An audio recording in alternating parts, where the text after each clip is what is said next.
Marcos daw ho, muli raw hong sasamahan yung kanyang mga pambato, kanyang mga manok, sa kanila pong campaign sortie ngayong araw.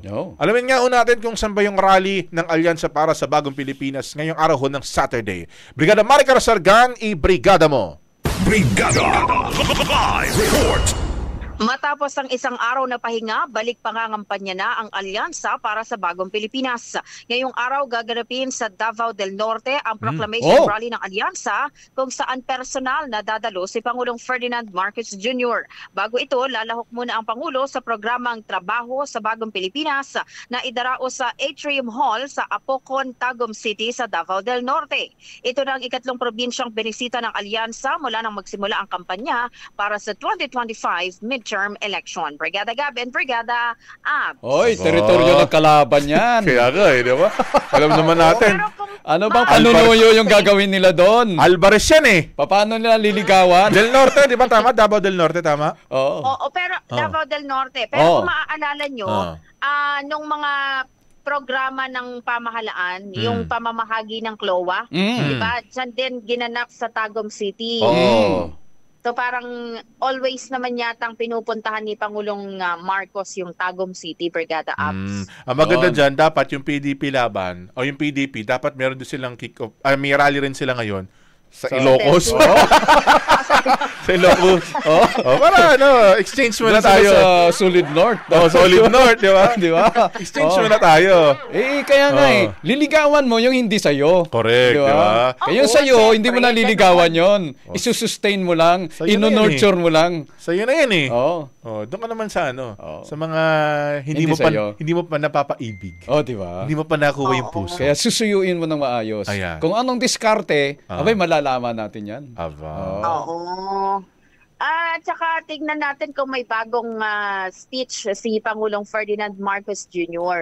Kasi sa una at pangalawa kasi, dun sa Ilocos at sa Iloilo, yung palagi niyang ibinibida, yung credentials daw ng kanyang mga senador, pati na yung binabanggit niya na walang bahid ng dugo ng tukha, hindi kasabwat doon sa pagkakamkam ng sako-sakong pera, at binabanggit niya yung mga pro-China.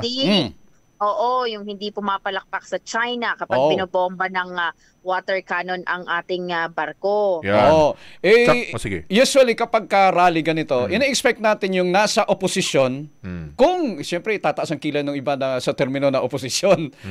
Since hindi sila sa administrasyon, sila palagi yung yung offensive. Pero ang nangyayari ngayon, yung nasa administrasyon, yung offensive, ang approach doon sa kanilang kalaban. Tigsasagot lang na naman yung sa kabila. Sa kabila nga although wala namang pinangalanan, pero syempre tinake na siguro. Tsaka it's implied. Correct. Tsaka Mars, di ba, ang titignan natin dyan, kung ano naman yung mga magiging sagot ni Pangulong Marcos doon sa mga latest na tirada ni Pangulong, dating Pangulong Duterte. Kasi ang palasyo, sabi nila, no comment. Hindi na sila pumutol. Tingnan natin. So hindi sila defensive. Tingnan natin kung ano naman ang patol. Kasi diba kung maalala mo, nung hindi ito yung unang pagkakataon na palaging binabanatan ni dating Pangulong Duterte si Pangulong Marcos regarding sa illegal na droga, di ba? Kung maalala mo, noon nga ang sinasabi pa, ang di umani ginagamit, cocaine. Pero itong nakalipas, ang binabanggit na naman, heroin. Iba na naman. Baka sa susunod, iba na naman. Chonky naman.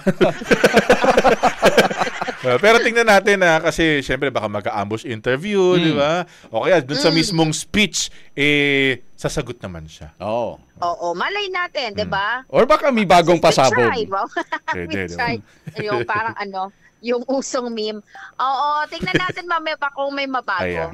Sige. Okay. Maraming salamat, Mars. Maraming salamat. In the heart of changing lives, ito si Brigada Maricar Sargan ng 105.1 Brigada News FM Manila, The Music and News Authority. Ang bahaging ito ay hatid sa atin ng Power Cells Herbal Capsule. Tuldukan ang sakit dahil ikaw ang sandigan.